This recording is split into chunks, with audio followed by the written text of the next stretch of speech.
So modern agriculture, सो आज अपने को क्या करना है, modern agriculture. This is a very important topic. अब मॉडर्न एग्रीकल्चर में आपका जो फर्स्ट वाला पैरा है वो वाला भी इंपॉर्टेंट है, और नीचे जो 8.5.1 दिया हुआ है दैट इज ग्रीन रिवॉल्यूशन, वो भी इंपॉर्टेंट है।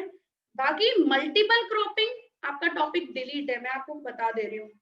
क्रॉप प्रोटेक्शन डिलीट और एग्रीकल्चर रिसर्च डिलीट, ये तीन टॉपिक इस चैप्टर के अंदर से डिलीट है।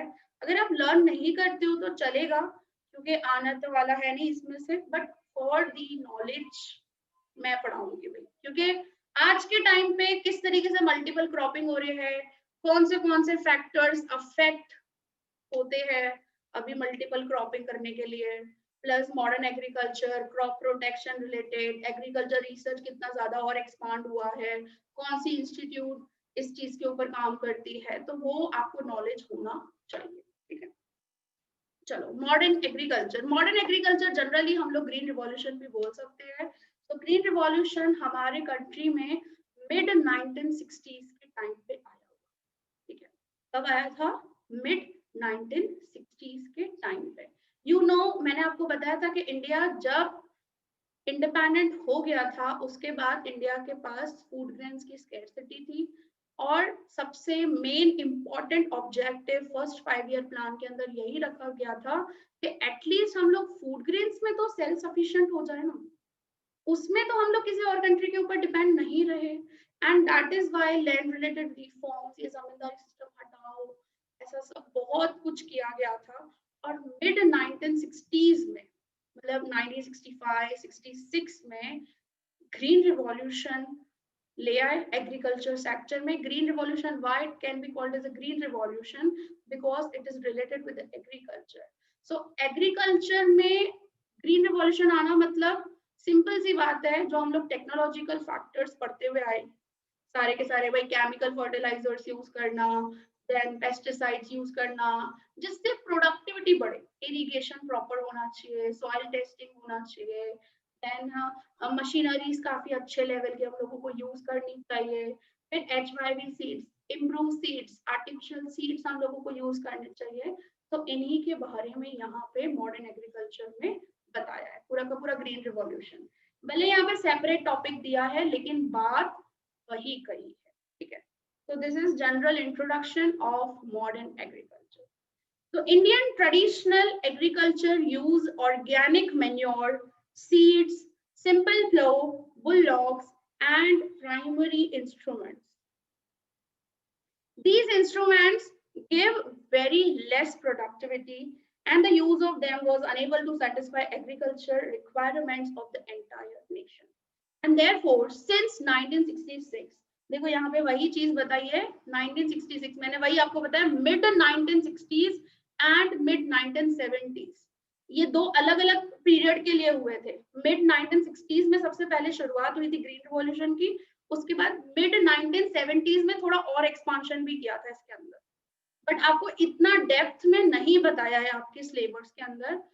देखो मिड 1960s में जनरली धीरे धीरे जैसे इम्प्रूव सीड्स और पेस्टिसाइड्स फर्टिलाइजर्स को इंट्रोड्यूस किया था भाई, वो हम लोग अच्छे से यूज करें। HYV सीड्स हम लोग उसको क्यों बोलते हैं, because it gives high yield, that is high production, अच्छा लेवल का प्रोडक्शन आउटपुट प्रोवाइड करता है ये सीड्स की वजह से, तो इसी वजह से उसको हाई यील्डिंग वेराइटीज सीड्स कहा जाता है, HYV सीड्स। ठीक है, तो इसका यूज होने लगा, लेकिन the important role of green revolution is that कि वो कुछ लिमिटेड जगह पे ही ये चीज पॉसिबल हो पाई, मतलब लिमिटेड एरियाज में एंड लिमिटेड क्रॉप्स में, जैसे वीट, राइस, ये 2-3 क्रॉप्स थे जिनमें ग्रीन रिवॉल्यूशन पॉसिबल हुआ, और लिमिटेड एरियाज में पंजाब, मध्य प्रदेश, हरियाणा, ऐसे सब जगह थोड़ी बहुत लिमिटेड एरियाज में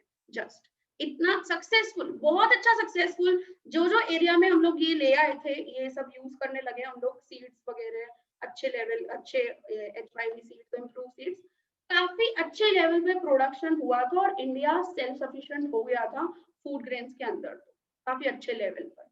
बट इसका मैक्सिमम से मैक्सिमम बेनिफिट इंडिया को नहीं मिल पाया, क्योंकि ये लिमिटेड एक्सटेंट तक ही था, क्योंकि बहुत सारे इश्यूज भी थे, फाइनेंसिंग के, मार्केटिंग के, ये सारे इश्यूज भी साथ में थे। बट अभी भी इवन मॉडर्न एग्रीकल्चर के ऊपर काफी अच्छा कॉन्सेंट्रेट किया जा रहा है।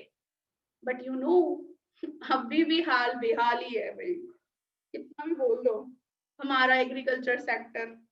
So since 1966, please underline this, 1966, ये आपसे MCQ में पूछ सकते हैं। Since 1966, modern agriculture emerged in India means green revolution. ठीक है, यहाँ तो आप modern agriculture की जगह पे हम लोग green revolution word भी दे सकते हैं। So modern agriculture uses modern inputs like hybrid seeds, improved seeds, chemical fertilizers, pesticides, new machines of agriculture, irrigation। ठीक है, 5 चीजें जो मैं बोलती हूँ, 5 चीजें हमेशा ग्रीन रिवॉल्यूशन ऐसे मुट्ठी बंद करके आती है, 5 चीजें इसके अंदर। Due to the use of these modern inputs, agriculture production increase extensively, बहुत अच्छे लेवल पर इंक्रीज हुआ था। And this was counted as a revolution, इसी वजह से इसको क्या बोल रहे हैं, रिवॉल्यूशन। रिवॉल्यूशन का मतलब आता है बहुत अच्छा चेंज आना, ठीक है। So this revolution was of agriculture, and therefore this revolution can be termed as green revolution, ठीक है। So green revolution next फिर से बताया है, but इसके बारे में नहीं बताया, green revolution के बारे में नहीं, यहाँ पे green revolution के नाम क्या है, दूसरे ऐसी सब चीजें बताई। तो यहाँ पे ना एक एक पॉइंट इंपॉर्टेंट है, जो जो इंपॉर्टेंट है मैं वो हाईलाइट कर रही हूँ। This paragraph is very very very important for 1 mark, MCQ 2 marks, इनमें से बड़ा पूछते हैं इस चैप्टर के अंदर। ये पैराग्राफ ही पूरा अंडरलाइन वाला होगा। देखो सबसे पहले तो 1966 ग्रीन रिवॉल्यूशन, ठीक है।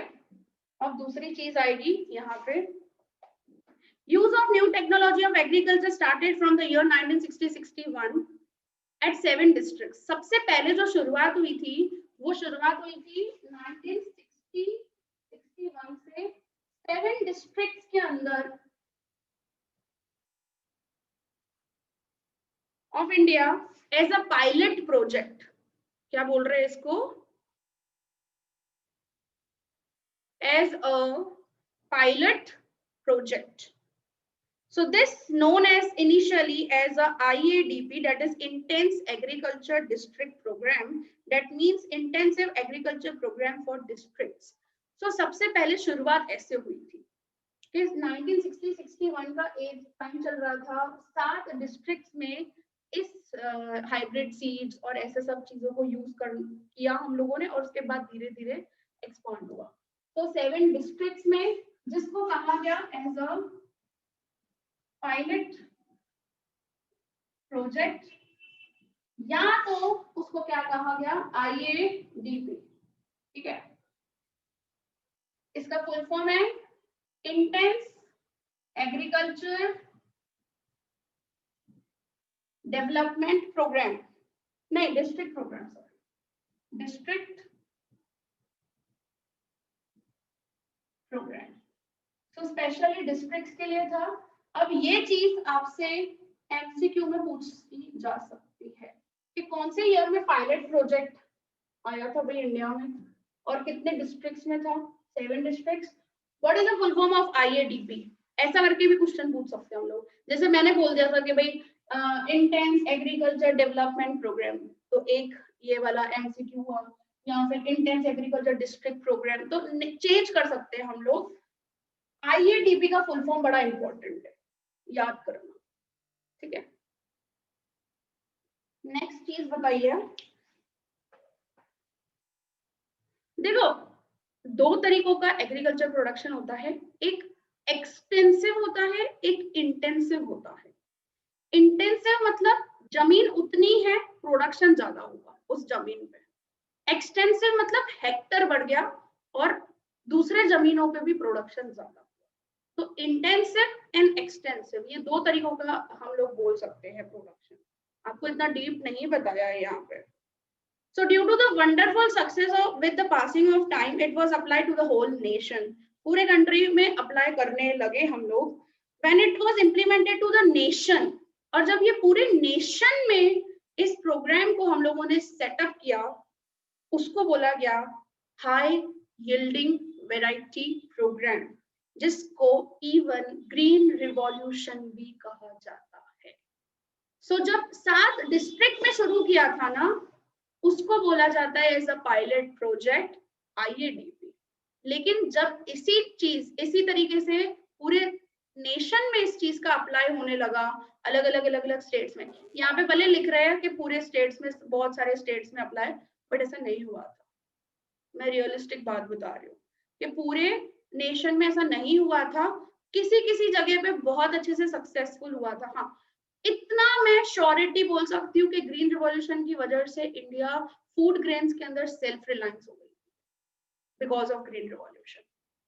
ठीक है, सो जब ये होल नेशन में अप्लाइड होने लगा,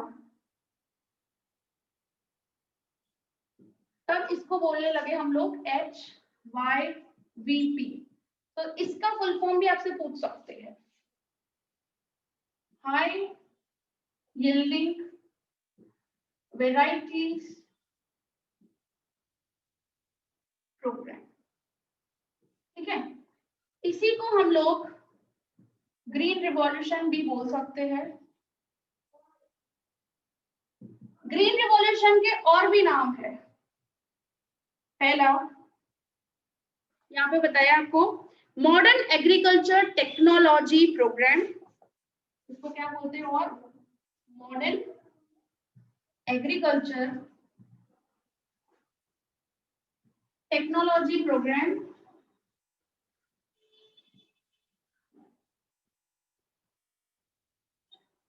दूसरा programme of seeds, fertiliser and water technology, programme for seeds, fertiliser and water technology.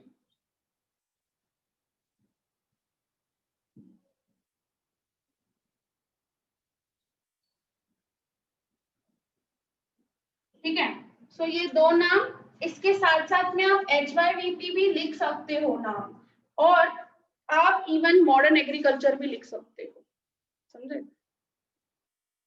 तो 1 मार्क क्वेश्चन क्या होगा आपका, what are the other names of green revolution, ये आपका क्वेश्चन आता है generally.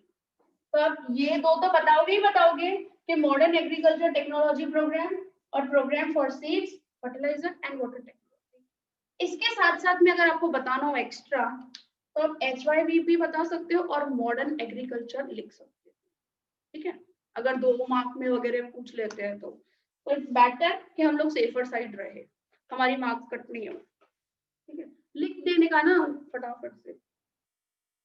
Okay, so that's it. यहाँ आपका ये चीज कंप्लीट हुआ। मैंने आपको बताया था ग्रीन रिवॉल्यूशन में, ग्रीन रिवॉल्यूशन के बारे में नहीं बताया है, जस्ट उसके एक्स्ट्रा नाम और कैसे वो स्टार्टअप हुआ, क्या इतनी सी चीज जस्ट बताइए। ओके,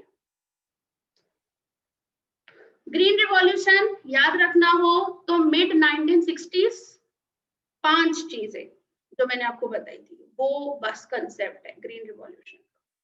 ओके, ये अदर नेम्स है, और प्लीज प्लीज ये पैराग्राफ बहुत अच्छे से ध्यान से पढ़ना। ठीक है, चलो नेक्स्ट आ जाता है मल्टीपल क्रॉपिंग।